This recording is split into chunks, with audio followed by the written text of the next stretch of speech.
اعوذ باللہ من الشیطان الرجیم بسم اللہ الرحمن الرحیم۔ کیا حال ہے کلاس؟ آپ لوگ ٹھیک ہیں بیٹا؟ آج بیٹا ہم لوگ کا لیکچر نمبر 7 ہے اور سورہ بقرہ کا رکوع نمبر 3 جو ہے وہ ہم کمپلیٹ کریں گے انشاءاللہ۔ لاسٹ لیکچر میں ہم نے اس کو آدھا کیا تھا، ٹھیک ہے۔ آج جو باقی رہ گئے ہم انشاءاللہ اس کو مکمل کرتے ہیں۔ پچھلے رکوع میں آپ نے جو چیزیں پڑھی تھی وہ کیا تھی بیٹا؟ کہ یا ایھا الناس اعبدوا ربکم خلقکم والذین من قبلکم لعلکم تتقون، ٹھیک ہے۔ عبادت کا مفہوم پڑھا تھا، عبادت کیا ہے، انسان کی تخلیق کا مقصد کیا ہے، اور اللہ تعالیٰ نے جب یا ایھا الناس کہا تو اس سے مراد کتنے گروہ ہیں، ٹھیک ہے بیٹا۔ آپ نے یہ چیز بھی اس میں پڑھی تھی اور آپ جان گئے تھے کہ اس میں مومنین بھی مخاطب ہیں، منافقین بھی ہیں اور کفار بھی ہیں۔ اللہ تعالیٰ تینوں گروہوں سے تقاضا کر رہا ہے کہ وہ تینوں اللہ کی عبادت کریں، ٹھیک ہے۔ اور پھر اس کے بعد آپ کو اس نے اپنی وحدانیت کی کچھ نشانیاں بتائی تھی، اس کے بعد جنت کا ذکر ہوا تھا، ٹھیک ہے۔ اور اس کے بعد جو ہے آپ لوگوں نے ایک اور اہم ٹاپک پڑھا تھا جو تھا بیٹا اعجاز القرآن سے متعلق۔ آپ نے کیا پڑھا تھا کہ اللہ تعالیٰ نے کفار کو چیلنج کیا تھا کہ وہ جس کو بلانا چاہتے ہیں اپنی مدد کے لیے بلا لیں، اور اس کتاب جیسی کوئی چیز اگر بنا کر لانا چاہتے ہیں تو بنا کر لے آئیں، ٹھیک ہے، جبکہ وہ اس کے بنانے سے قاصر رہے تھے، ٹھیک ہے۔ اس کے بعد بیٹا آج جو ہم چیز پڑھنے جا رہے ہیں وہ بھی بہت امپورٹنٹ ہے، ٹھیک ہے۔ اور وہ کس سے متعلق ہے؟ اللہ تعالیٰ نے فاسق کی کچھ نشانیاں بیان کی ہیں، اللہ تعالیٰ جو قرآن مجید میں کچھ مثالیں بیان کرتے ہیں، اللہ پاک نے اس کا ذکر فرمایا کہ اللہ تعالیٰ وہ مثالیں کیوں بیان فرماتے ہیں، ٹھیک ہے۔ آج ہم شروع کرتے ہیں، بسم اللہ الرحمن الرحیم۔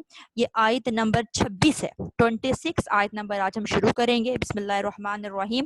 ان اللہ لا یستحیی، بے شک اللہ تعالیٰ نہیں شرماتا۔ بسم اللہ الرحمن الرحیم۔ ان اللہ لا یستحیی، بے شک اللہ تعالیٰ نہیں شرماتا، ان یضرب، کہ وہ بیان کرے، مثلا کوئی مثال، ما بعوضۃ، جو بھی ہو مچھر جتنی، فما فوقہا، یا پھر اس سے بڑھ کر۔ پہلے بیٹا ہم ایک بار یہاں سے اس کی ٹرانسلیشن کریں گے، اس کے بعد پھر میں آپ کو تفسیر کرواتی ہوں۔ بے شک اللہ تعالیٰ نہیں شرماتا کہ وہ بیان کرے کسی مچھر کی مثال یا اس سے کچھ بڑھ کر، یعنی اس سے تھوڑی سی بڑی ہو۔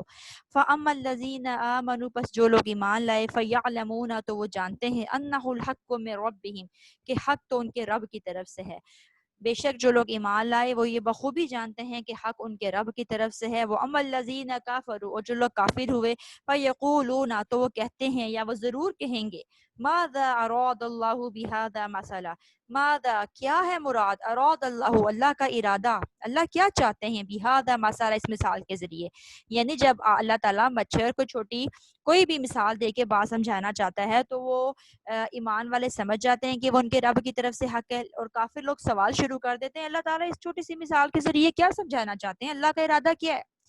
یضل بہ کثیرا ویہدی بہ کثیرا، یضل بہ کثیرا، اور اس کے ذریعے اللہ بہت ساروں کو گمراہ کرتا ہے، یعنی وہی ایک مثال بعض کو گمراہ کر دیتی ہے۔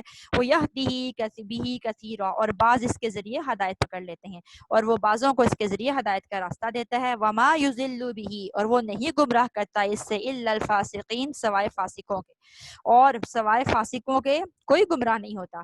الذین ینکوزون، اب یہ ان کی نشانیاں آ رہی ہیں بیٹا۔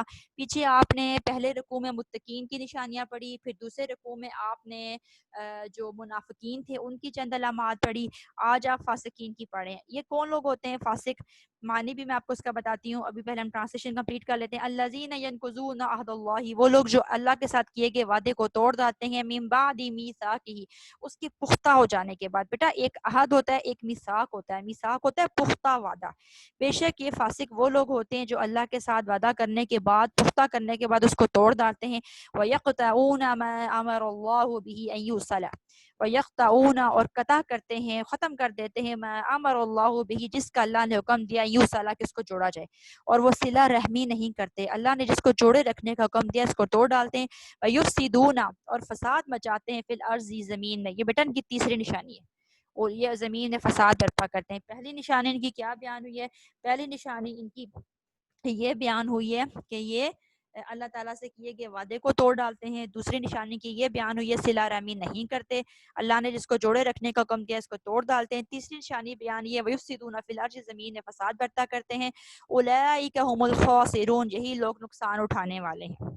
کیف تکفرون، تم کیسے انکار کر سکتے ہو، باللہ اللہ کا، اللہ سے پوچھ رہا ہے تم اللہ کی ذات کا کس طرح انکار کر سکتے ہو، وکنتم امواتا جبکہ تم مردہ تھے، فاحیاکم پس اس نے تم کو زندہ کیا، ثم یمیتکم پھر وہ تم کو مارے گا، ثم یحییکم پھر وہ تم کو زندہ کرے گا، ثم الیہ ترجعون پھر تم اس کی طرف لوٹائے جاؤ گے۔ دیکھیں یہاں سے پتہ چل رہا ہے کہ زندگی تین دفعہ ہے، کہ اس نے مردہ تھے تم کو زندہ کیا، پھر تم کو مارے گا، پھر تم کو زندہ کیا جائے گا، اور ایک جو زندگی آپ کو یہاں ملتی ہے، ٹھیک ہے، تو تین زندگی، ثم الیہ ترجعون تم اس کی طرف اٹھائے جاؤ گے، ٹھیک ہے۔ اور یہ کہا جاتا ہے کہ اموات جو ہوتی ہیں وہ دو ہوتی ہیں اور حیات تین ہوتی ہیں، ٹھیک ہے۔ اللہ تعالیٰ یہاں کیا کہہ رہے ہیں، تم اس کی ذات کا کیسے انکار کر سکتے ہو جبکہ تم مردہ تھے، پھر اس نے تمہیں زندہ کیا، یعنی تم کچھ بھی نہیں تھے، جو کچھ بھی نہیں ہوتا وہ مردہ مرا وہی ہوتا ہے نا، پھر اس نے تم کو زندہ کیا، پھر وہ تم کو مارے گا، پھر تم کو اٹھائے گا، پھر تم اس کی طرف لوٹائے جاؤ گے۔ هو الذی خلق لکم ما فی الارض جمیعا، هو الذی وہی ذات ہے، خلق جس نے پیدا کیا، لکم تمہارے لیے، ما فی الارض جو زمین میں ہے، وہی ہے جس نے تمہارے لیے زمین میں سب کچھ پیدا کیا، جمیعا سب کا سب، ثم استوى ایک اور بات آگی بیٹا، ثم استوى پھر اس نے توجہ کی، دیکھا، الی السماء آسمان کی طرف، فسواہن پس ٹھیک بنایا ان کو، سبع سماوات سات آسمان، پھر اس نے آسمان کی طرف توجہ کی اور ٹھیک سات آسمان بنائے، وَهُوَ بِكُلِّ شَيْءٍ عَلِيمٌ اور بے شک وہ ہر چیز کا جاننے والا ہے، ٹھیک ہے۔ اچھا جی، یہاں جو بات بیان ہو رہی ہے، بے شک اللہ تعالیٰ نہیں شرماتا کہ مچھر کی یا اس سے کچھ بڑی مثال بیان کرے، اور بعض اس کے ذریعے، اچھا مثال بیان کرنے کا مقصد کیا ہوتا ہے بیٹا، مثال بیان کرنے کا مقصد یہ ہوتا ہے کہ آپ بات کو سمجھ جائیں، اور یاد رکھیں کہ مثال جو ہوتی ہے نا وہ ہمیشہ اصل چیز سے آسان ہوتی ہے، اگر مثال ہی اصل چیز سے زیادہ مشکل ہوگی تو آپ بات کیسے سمجھیں گے؟ جیسے میں بھی آپ کو کوئی چیز سمجھانے کے لیے، کافر کا معنی سمجھانے کے لیے، جیسے میں نے آپ کو مثال دی کہ کسان کو بھی کافر بولا جاتا ہے، آپ پریشان ہو گئے کسان کو کیسے کافر بولتے ہیں، تو میں نے آپ کو بتایا کافر کے لغوی معنی یہ ہوتے ہیں بیٹا کہ جو چھپا دیتا ہے، تو کسان بھی ان معنوں میں کافر ہے کہ وہ بیج کو زمین میں چھپاتا ہے، ٹھیک ہے۔ آپ کو بات سمجھ آ گئی نا کہ کافر بھی اللہ کی ذات کو چھپاتا ہے، اس کی حقانیت کا انکار کرتا ہے، اللہ اور دیگر عقائد کو قبول نہیں کرتا، جانتا تو ہے لیکن ان کو چھپاتا ہے، تو ان معنوں میں وہ کافر ہے۔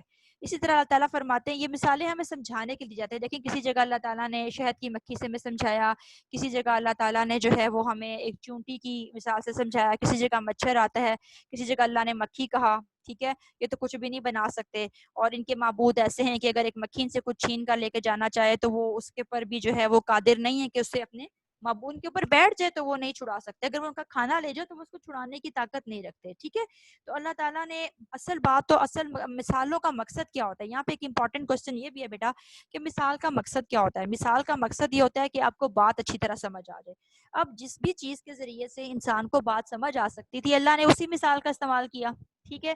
کفار اس کے پر بھی اعتراض کرتے ہیں، بھئی یہ کیسا اللہ ہے جو چھوٹی چھوٹی مثالیں دینے سے بھی نہیں سمجھاتا، ٹھیک ہے، اسی لیے کہا ان اللہ لا یستحیی، بے شک اللہ نہیں شرماتا، اللہ صاف کہہ رہے کہ بھئی یہ اللہ کا کلام ہے، اللہ ایسی چیزوں کی مثالیں بیان کرنے سے کیوں شرمائے گا، اللہ کا مقصد تو یہ ہے کہ آپ کو بات سمجھ آ جائے، اور وہ چھوٹی مثال سے آتی ہے یا بڑی مثال سے آتی ہے، مسئلہ یہ نہیں ہے، ٹھیک ہے، مسئلہ یہ ہے کہ آپ کو بات سمجھ آ جائے، مثال کا چھوٹا یا بڑا ہونا یہ میٹر نہیں کرتا، میٹر یہ کرتا ہے کہ آپ کو وہ اصول سمجھ آ گیا، وہ نقطہ سمجھ آ گیا جو اللہ آپ کو سمجھانا چاہ رہے ہیں۔ یہ تو کفار ہیں بیٹا جو خام خواہ کیڑے نکالنے بیٹھ گئے کہ اللہ کیسی مثالیں بیان کر رہا ہے، چھوٹی چھوٹی چیزوں کا ذکر کرتا ہے، اتنی بڑی کتاب اللہ کا کلام، اور یہ کیسی حقیر چیزوں کا ذکر ہو رہا ہے، گھٹیا چیزوں کا ذکر ہو رہا ہے، مکھی مچھر کا جن کا کوئی نام لینا بھی پسند نہیں کرتا، ٹھیک ہے۔ تو آپ اگر قرآن کا انداز دیکھیں تو قرآن میں تو اور بھی بہت ساری مثالیں، قرآن میں ہمیں ہاتھی کا ذکر ملتا ہے، فیل، سورہ فیل پوری اس پہ ہے، ہمیں اونٹ کا ذکر ملتا ہے، ہمیں شیر کا ذکر ملتا ہے، ہمیں مکھی کا ملتا ہے، چونٹی کا ملتا ہے، کتنی چیزیں جس کے ذریعے کوے کا ملتا ہے، ٹھیک ہے۔ اللہ تعالیٰ نے بہت سارے جانوروں کا، جانداروں کا ذکر کیا ہے بات کو سمجھانے کے لیے، ٹھیک ہے۔ اور اللہ تعالیٰ دیکھیں جگہ یہ بھی فرماتا ہے کہ مکھی کو اگر تم ایسا کر سکتے ہو تو مکھی کو پیدا کر کے دکھا دو، تمہیں وہ اتنی حقیر معلوم ہوتی ہے تو ایسا کر کے دکھا دو، وہ ایسا نہیں کر سکتے، مچھر یا مکین سے کوئی چیز چھین کر لے جائے تو یہ اس پہ قادر نہیں ہے کہ واپس لے کر آ سکے۔ اب یہاں پہ دو رویے سامنے آتے ہیں جب بیٹا اللہ تعالیٰ کوئی مثال بیان کرتے ہیں، کون سے رویے سامنے آتے ہیں؟ ایک رویہ مومنین کا، وہ جانتے ہیں کہ حق ان کے رب کی طرف سے، یعنی وہ سمجھ جاتے ہیں کہ اللہ تعالیٰ کیا باتیں سمجھانا چاہ رہے ہیں، وہ اپنے سر تسلیم خم کر لیتے ہیں، اپنے سر کو جھکا دیتے ہیں، ٹھیک ہے۔ اور ایک رویہ کافروں کا ہوتا ہے، وہ کیا ہوتا ہے کہ وہ سوال کرنا شروع کر دیتے ہیں، بحث شروع کر دیتے ہیں، اللہ ان مثالوں کے ذریعے میں کیا سمجھانا چاہتا ہے، بھئی ہمیں تو کچھ سمجھ نہیں آیا، وہ یوں کرتے ہیں، یعنی ان کا انداز مذاق اڑانے والا اور تمسخر والا ہوتا ہے، ٹھیک ہے، اور ان سے ہدایت نہیں پاتے سوائے وہ جن کو اللہ ہدایت دینا چاہے، اور گمراہ نہیں ہوتے سوائے فاسقین کے۔ اب فاسق کیا ہوتا ہے بیٹا؟ فاسق بولا جاتا ہے نافرمان کو، حد پھاڑنے والے کو، حد پھلانگنے والے کو فاسق کہتے ہیں۔ فاسقین کون ہوتے ہیں بیٹا؟ فاسق آسقین اذا وقب، ٹھیک ہے، جب صبح جس طرح اندھیرے کو پھاڑ کے نکلتی ہے نا، اندھیرا کو ختم کر کے روشنی نکلتی ہے، اس کو بھی بولا جاتا ہے فسق، ٹھیک ہے۔ اور فاسقین کس کو بولا جاتا ہے؟ وہ جو حدود کو پھاڑنے والے، حدود کو پھلانگنے والے نافرمان ہوتے ہیں، وہ فاسقین ہوتے ہیں۔ اب ان کی پہلی نشانی یہاں پہ کیا بیان ہوئی ہے کہ جو انہوں نے اللہ سے وعدہ کر رکھا ہے اس کی نافرمانی کرتے ہیں۔ دیکھیے اللہ تعالیٰ سے ہم نے بہت سارے وعدے کیے، ایک وعدہ انسان نے وہ کیا جو عالم ارواح میں کیا، کون سا تھا؟ اللہ نے پوچھا تھا نا الست بربکم، کیا میں تمہارا رب نہیں ہوں؟ تو ہم نے کیا کہا تھا؟ بلا شہیدنا، کیوں نہیں ہے ہمارے رب، ہم گواہی دیتے ہیں، ہم گواہ ہیں کہ آپ ہمارے رب ہیں۔ پھر انسان یہاں پر آ کے وہ عہد بھول کیوں جاتا ہے؟ اور پھر اللہ تعالیٰ نے وقتاً فوقتاً اسی عہد کی تجدید کے لیے انبیاء کرام کو بھیجا، اور نبی مکرم صلی اللہ علیہ وسلم کو آخر نے بھیجا۔ لیکن انسان جو ہے وہ شیطان کی فطرت پہ، شیطان کی مرضی پہ چلتے ہوئے بار بار اس وعدے کو بھول جاتا ہے، بار بار اس وعدے کو توڑ ڈالتا ہے۔ اب مومن تو نہیں توڑتا، کون توڑتا ہے؟ فاسق۔ اچھا یہ ذہن میں رکھیں کہ مسلمان بھی فاسق ہو سکتا ہے، فاسق گناہگار ہے نا، حد کو پھاڑنے والا ہے، حد کو پھلانگنے والا ہے۔ تو قرآن نے ایک جگہ کہا بھی سورہ حجرات میں بہت ہی برا ایمان لانے کے بعد فاسق کہلانا، ٹھیک ہے، تو اس کا مطلب ہے کہ وہ بھی فاسق ہو سکتا ہے۔ دوسرا یہ جرم کیا کرتے ہیں کہ یہ رشتوں کو توڑ ڈالتے ہیں۔ الذین ینقضون عہد اللہ من بعد میثاقہ، اللہ سے کیے گئے وعدے کو توڑتے ہیں۔ ویقطعون ما امر اللہ بہ ان یوصل، اور جس کو اللہ تعالیٰ نے جوڑے رکھنے کا حکم دیا ہے اس کو توڑ ڈالتے ہیں۔ وہ کیا ہے؟ صلہ رحمی۔ نبی صلی اللہ علیہ وسلم نے فرمایا لا يدخل الجنۃ قاطع الرحم، رحم کو توڑنے والا، رشتہ داری کو ختم کرنے والا جنت میں داخل نہیں ہوگا۔ جنت میں وہ داخل ہوگا جو اپنے بندوں کو عطا کرتا ہے، جو اس سے چھین بھی لیتے ہیں ان کو عطا کرتا ہے، جو محروم کرتے ہیں یہ ان کو دیتا ہے، ٹھیک ہے۔ یہ اللہ اور اس کے رسول صلی اللہ علیہ وآلہ وسلم کا حکم ہے کہ اپنے رشتہ داروں کے ساتھ اچھا سلوک کیا جائے، اور جو توڑتے ہیں ان کے ساتھ جوڑا جائے، جو چھینتے ہیں ان کے حقوق ادا کیے جائیں، ٹھیک ہے۔ تو اور آپ نے صاف فرمایا کہ قطع رحمی کرنے والا جنت میں داخل نہیں ہوگا، لوگوں کے حقوق چھیننے والا، ان کے فرائض ادا نہ کرنے والا اللہ کی جنت میں نہیں جا سکے گا، ٹھیک ہے۔ تو رشتہ داروں کے ساتھ بالخصوص اچھا سلوک کرنا ضروری ہے۔ تیسری نشانی کیا؟ وَيُفْسِدُونَ فِي الْأَرْضِ، یہ زمین میں فساد پھیلاتے ہیں۔ فساد کیا پھیلاتے ہیں؟ لڑائی جھگڑا، انتشار، اللہ کی حدود کو توڑنا، اور یہی دیکھیں نا وعدے کو توڑ ڈالنا، رشتوں کو توڑنا، یہ کیا ہے؟ یہ اللہ کی حدود تھی نا، انہوں نے ان کو پھلانگ ڈالا۔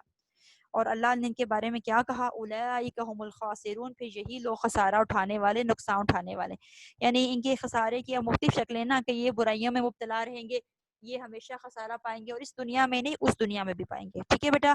اور جس طرح مومنین کے لیے ہم فی خالدون، اس میں ہمیشہ رہیں گے، تو یہ ہمیشہ خسارہ پانے والوں میں رہیں گے۔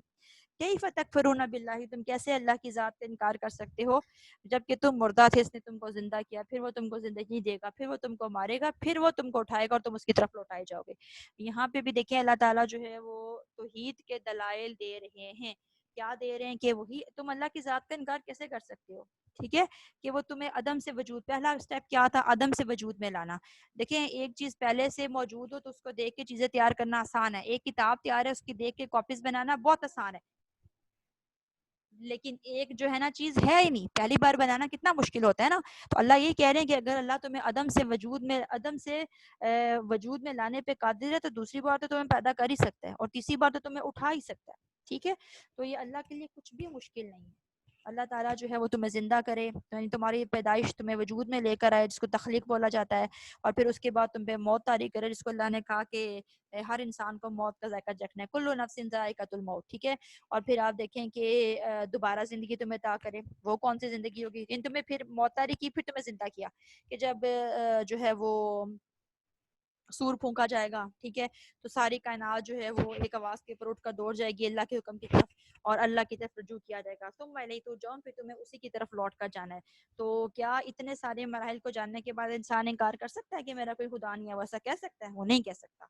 والذی خلق لکم ما فی الارض، وہی اللہ ہے جس نے زمین بنائی تمہارے لیے، سب کے جو کچھ زمین میں ہے سب کچھ تمہارے لیے بنایا، زمین کی تخلیق کی، پھر اس زمین کے اندر بہت کچھ پیدا کر دیا، زمین کے اندر زمین کے نیچے بے شمار خزانے ہیں جو انسان کے لیے مسخر کر دی گئے، اور کتنی جگہ پہ اللہ تعالیٰ نے فرمایا سخر لکم ما فی الارض، ٹھیک ہے، اللہ تعالیٰ نے جو کچھ زمین ہے وہ تمہارے لیے مسخر کر دیا گیا، ٹھیک ہے، اور جو کچھ بھی ہے وہ تمہارے تابع کر دی گیا، مسخر کر دیا گیا، تمہارے نیچے لگا دیا گیا، تمہارے سب آرڈینیٹ بنا دیا گیا، تم ان کو استعمال میں لے کر آؤ، ان کو خدا نہ سمجھو، ان کو اللہ کے ساتھ برابر نہ لے کر آؤ، بلکہ وہ تمہاری خدمت کے لیے۔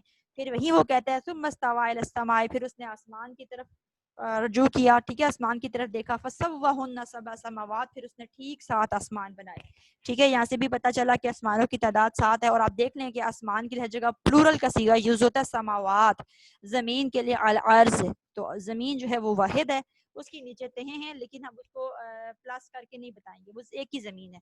جبکہ آسمان قرآن نے صاف کہہ دیا کہ اللہ تعالیٰ نے 7 آسمان ٹھیک ٹھیک بنائے، ٹھیک ہے.